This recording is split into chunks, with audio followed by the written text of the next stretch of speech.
Hi there, this is Joanne. Welcome to Pastels with Joanne, and today we're going to be working on this grizzly bear painting.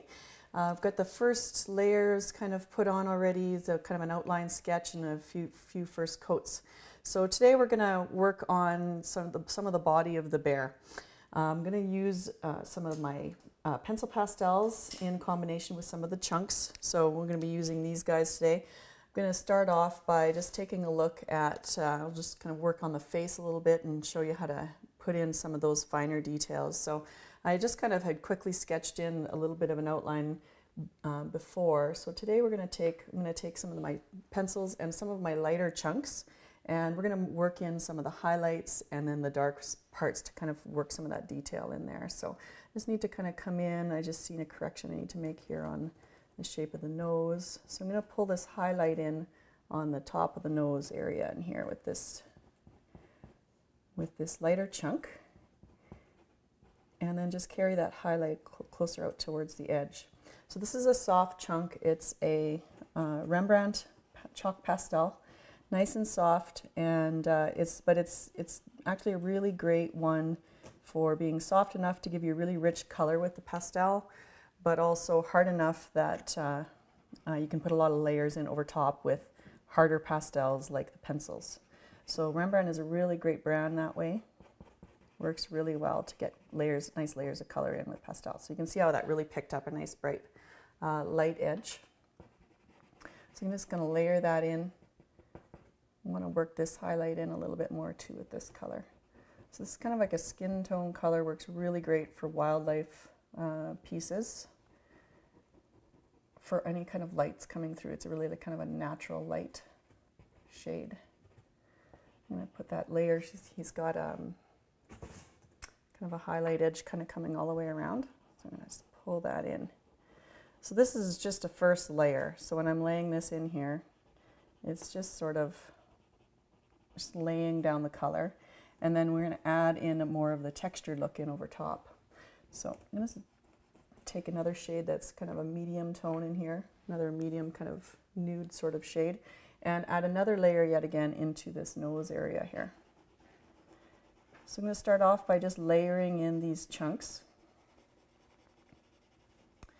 and then we'll come back in over top with some pastel pencils to get some of the finer detail. You can get detail with these chunks too, but it's great to kind of have the really pointed edges that you can get with the pencils. So I'm going to take these pencils now and kind of show you what we can do to create some of that fine tuning. So in here, right in between the eyes, I'm going to just layer in some of these little bits of hair. So when you're putting in hair, fur on animals or hair on people, grass, anything textured like that that has lots of little lines, one of the things that you want to keep in mind on animals and on people is just you always want to take a look at the hair, that the particular area that you're working in, and really pay close attention to a couple of different things. You want to make sure that you follow the direction that the hair is actually traveling, which changes as you move around the animal. So in here, for example, right in the middle here, the hair travels up and down, and then as we start to move closer to the eye, it starts to travel off to the side, and then the same on the other side. The hair travels this way. So there's a continuous change of direction as it moves around the body. So again, over here, all of this hair, these different groupings of hair travel in different directions, and that can change quite quickly even in a small area you're working in. So you do want to really pay close attention to your reference photo and really watch the direction of your hair. You also want to pay close attention to the length of the hair and really match the strokes, the length of strokes that you put in with the length of the hair that you actually see on the animal. So if it was a person with really long hair, you would make longer strokes. But this guy's got really short hair in this area. There may be other areas of his body where the hair gets a little bit longer, and then the amount of the length that I use in the strokes would change. So I just put in some of that warmer brown, and now I'm going to mix in there a cool brown. So right now he's got in the face, I've got working in some of that warmth, but he's also got a lot of really cool browns happening in him too. So the majority of his outer body is a really cool brown, but you can see in his face, especially where he's kind of being lit up, you can see some of that really warm, some of those warmer orangey or flesh tones coming through as well. So you need to kind of combine both of those together. So I used a really warm brown at first. The second layer is going in with a cooler brown. And you can see how dark that's getting just by putting those few layers in. All the light that I achieved is disappearing. And so again, you're going to have to come back and forth between light and dark here so that this doesn't end up too dark. Because when I look in this area, it's actually quite a bit lighter than any of these other areas in here. So I do need to lighten that up. So what I'm going to do is I'm going to take couple of my lighter pencil pastels. We'll try putting some of that in, but we'll probably have to, just going to give a little blow, get some of that dust off there. Probably going to have to come back in and add some more chunks in there as well. But these light pencils will pick up too. So it'll be a nice combination. So it's a continuous, when you're creating something really, really textured, like fur, for example, it's a continuous layering process going back and forth between pencils and chunks and lights and darks, depending on what you need to achieve as to how much of each you would use. So back in with some of these darks. And I don't think the light got quite light enough to lighten it up to the degree that I would like it right in here, just in this area in particular. So I'm going to go back in with some of those lighter chunks and I'll just pull just a little tiny bit. So I'm actually, this time, instead of just laying in a flat color, which is kind of what I did before, I really just kind of laid it on there, I'm actually using it in creating these hair strokes as well. Just kind of tap that in there.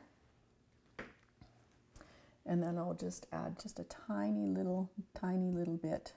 So now I'm getting kind of specific here and really looking closely at what I'm seeing kind of right in this area in here and slowing down what I'm doing so that I can actually put in, so I see lots of light with some of those darker little bits, just tiny little bits of them peeking through here and there.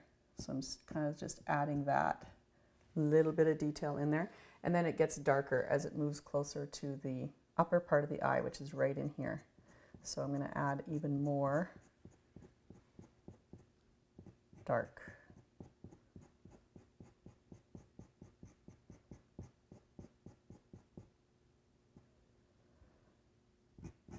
And on the other side as well. So really just kind of paying attention to these little bits of darks that are happening in here.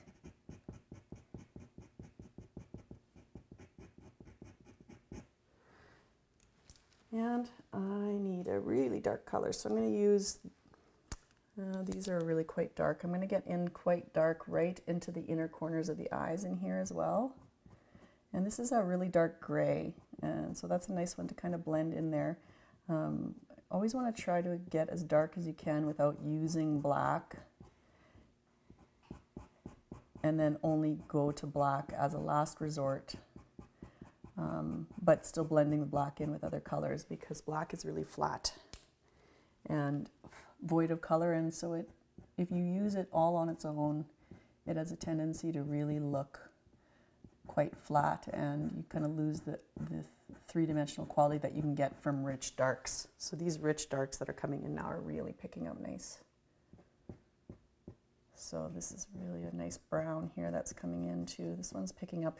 So just depending on, sometimes, you know, the different, this color here is the actual suede material that I'm using to paint on. It's a suede matte board, and there's lots of different colors out there of suede matte board that you can use. It's all fairly similar in its texture and the type of material it is, but there's different companies that make it, and each one is, you know, slightly different from the next. And what's kind of interesting is, as you're putting on pastels, some pastels will pick up better than others, depending on the individual sheet of suede you're using and the combination of other pastels that you're using with it as well. So I'm just noticing as I add this color in here, this is my first time introducing this color into this painting. I hadn't used it yet for this particular painting, and it's really picking up really quite nicely on this suede. So this is one where, as I notice those kind of things happening, I'll definitely be using this as a big part of the painting because it's really picking up a really nice dark. So you can see how dark it gets in the ears, and I'll just show you. As a pencil, this is really great because you can see it really picks up nice and dark, but it's a pencil, so it's picking up with the same level of darkness as a chunk might. So it's really going to be a really great one to use because I'll be able to sharpen it to a fine point and really work in lots of really great fine details with this pencil in some of the really smaller areas. So that's awesome. So this will be a really great one to add some of these little fine little bits in here too and create some really awesome contrast in small areas by getting a really dark in there next to some lights.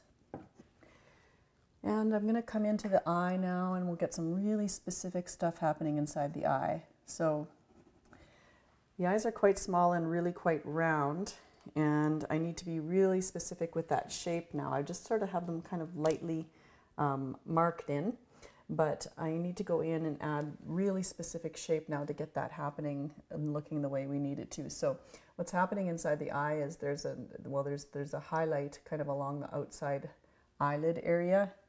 And so I'm going to just take this light pencil and I'm just going to mark in, because if I can get really specific with that shape, that's really going to help bring in the realism with the eyes. So I'm just going to mark that highlight in first of all, and then start working on that shape.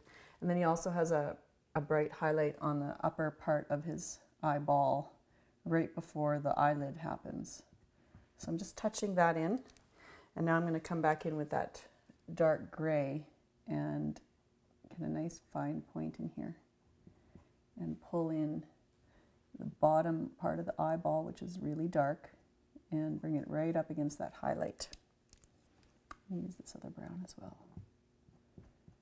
Nice fine point to those pencils so you can get in there and get some really fine details. And that's really rounding out that eye. And so by just coming back in, and I'm taking the dark and I'm coming right back up against the highlight that I just put in and working at getting that shape more specific by making that light edge smaller by putting the dark back in there. So put in the light and then come back in and touch it up with the dark. I'm also going to use another little bit of dark here. This is a really dark purple. Touch that in. And we get some really specific stuff happening in here. So we also need to kind of add the color now. He's got a really, really beautiful rich brown to his eye. And so I'm going to use this color that's similar to that in here. It's got a nice sharp edge to it. And so I'm just going to use small circular strokes to get that color, really richness to that brown happening in there. We also have to put in the pupil. So we'll use a black for that. And the pupil is just barely showing. There's not much to it that's actually pure black in there. Just a little bit of it right beside that highlight. And so I'm just going to touch that in, and we'll use a little touch of that black kind of in the bottom part of the eye too. So now that I've put that black in there, I'm going to come back in with my warm brown and sort of just touch a little bit of the warm brown into it so it's not flat.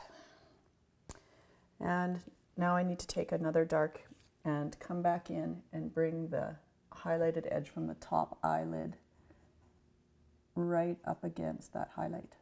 So get that highlight right beside the pupil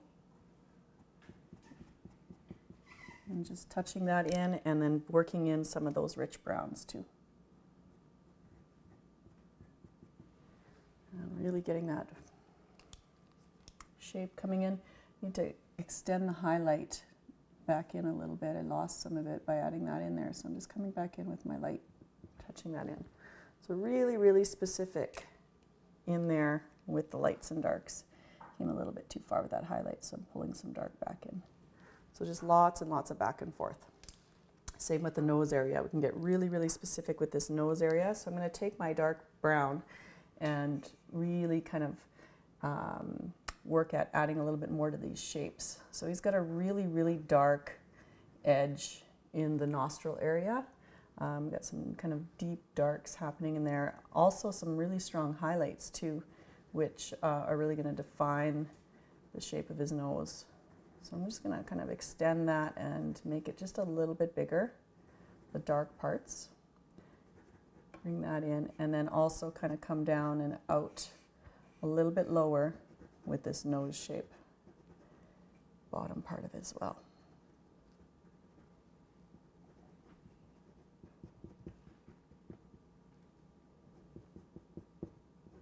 I'm extending the mouth area down a little bit as well. So these are just adjustments that are happening because it's the first layer of pastel coming in.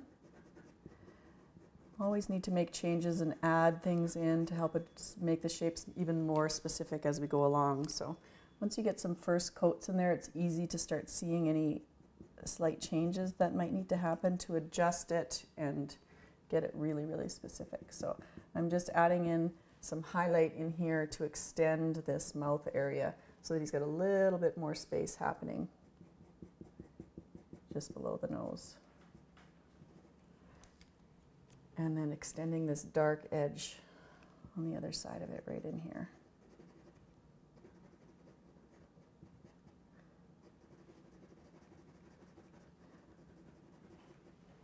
I'll bring that mouth down a little bit. And just trimming that up a little bit. It came a little bit too far with that. And some more light coming in underneath the lip area.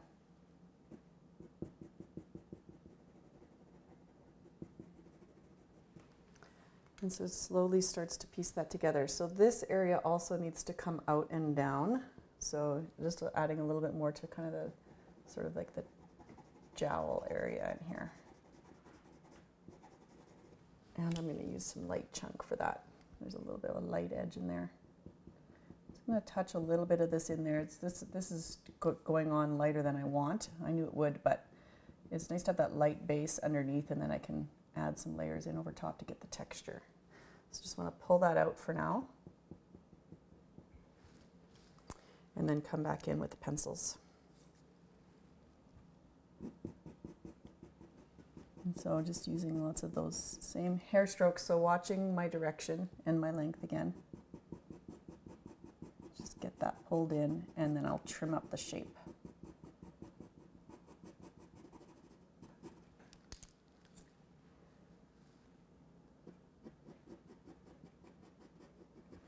Okay, so the shape comes out directly past the mouth. So ends about here, and I'm just marking that in with the dark because it's dark is underneath it.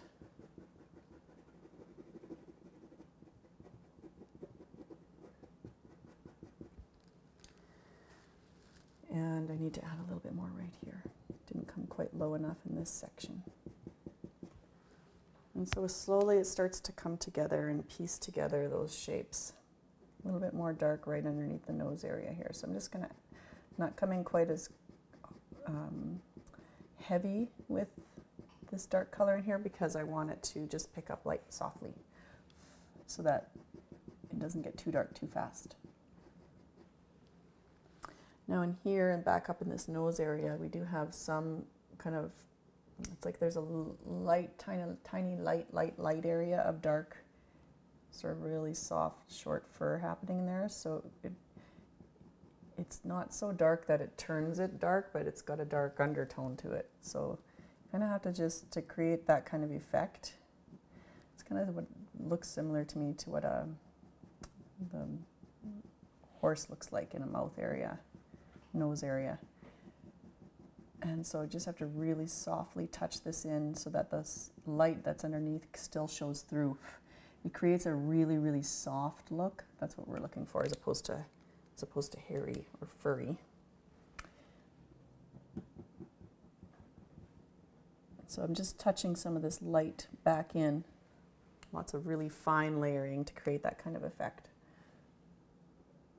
And when I look at it, right in this area, it looks to me like it's traveling up and down. So those are direction, even though you can hardly see it. It's really, really small, but the strokes are straight up and down in this area. And then when it gets to the side, it's starting to turn sideways. So when I get in here, I'm gonna just do a slight turn and start traveling down the side of the nose with it. That's picking up darker than I want. So I'm going to come back in and add right away some of this lighter pastel.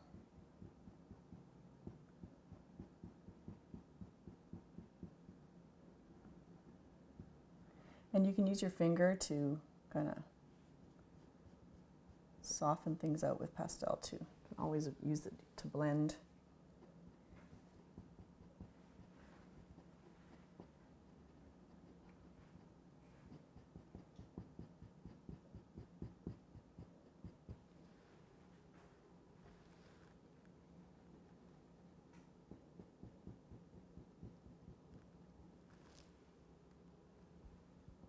That in there. We also have some of that softness happening up into where it meets up with the dark edge in the nose. So I'm just going to add a little bit of dark, a little bit higher up the nose area here so that I can come back in and layer over top of that with the soft chunk pastel.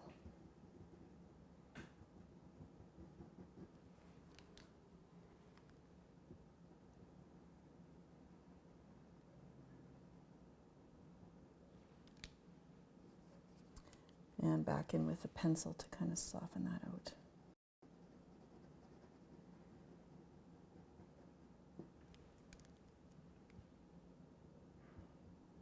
So I want to create smoothness here as opposed to furriness, so I'm just softening it with just sort of really light pressure, sort of circular, really small, tight circular type motions so that it stays smooth looking.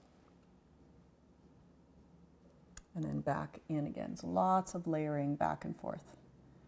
The more layering back and forth you do, the more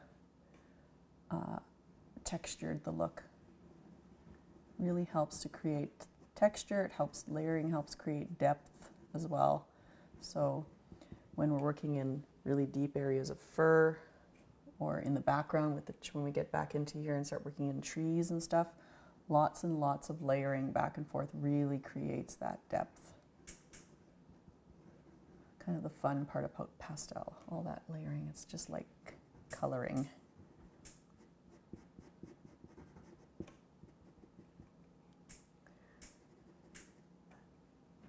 Extend that out. And I'm just going to kind of come up with one more little layer in here. And I'm just making, now I'm coming in even softer, just really circular type motions. And I'm going to use my pencil now. I think I've got enough of that light chunk underneath that using a light pencil over top of this will help blend them together and pull that light out from underneath. And all that just comes with practice of using pastels and figuring out how they work. Just going to crispen up the edge of the nose in here. Going to really kind of a specific shape happening in here. So get that edge in really nice and crisp. And now that I've got that in there, I really want to get that. It's quite dark. It's not as dark here. There's a lot of contrast there, but we need more warmth in here. So some of those warmer colors like I was talking about before. So I'm going to pull this warm brown back in.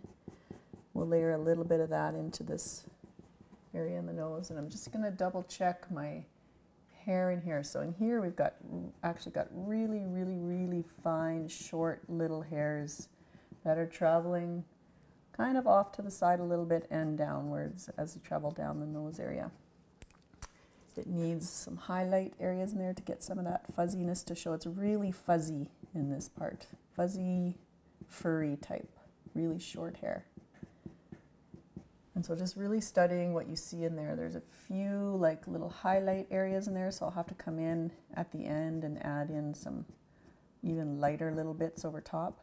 But just coming in with this color with really, really short little strokes has really helped to kind of pull that look together.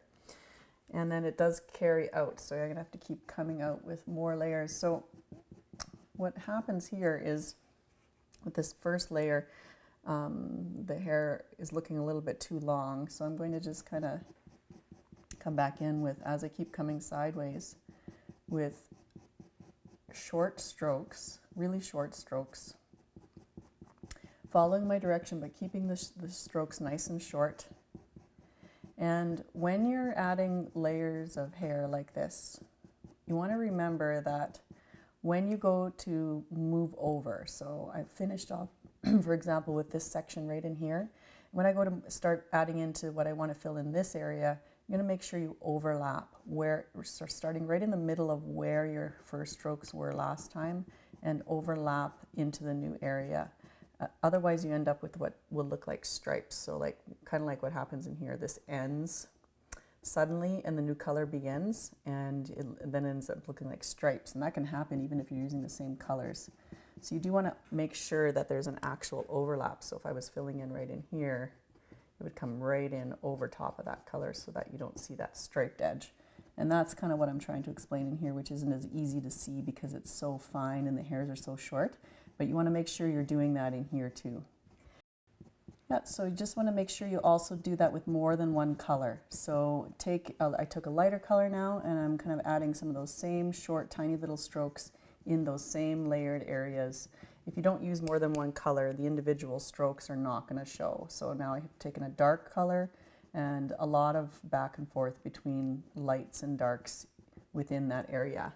Just be careful to create the balance you're looking for in how light or dark you want that particular section to be.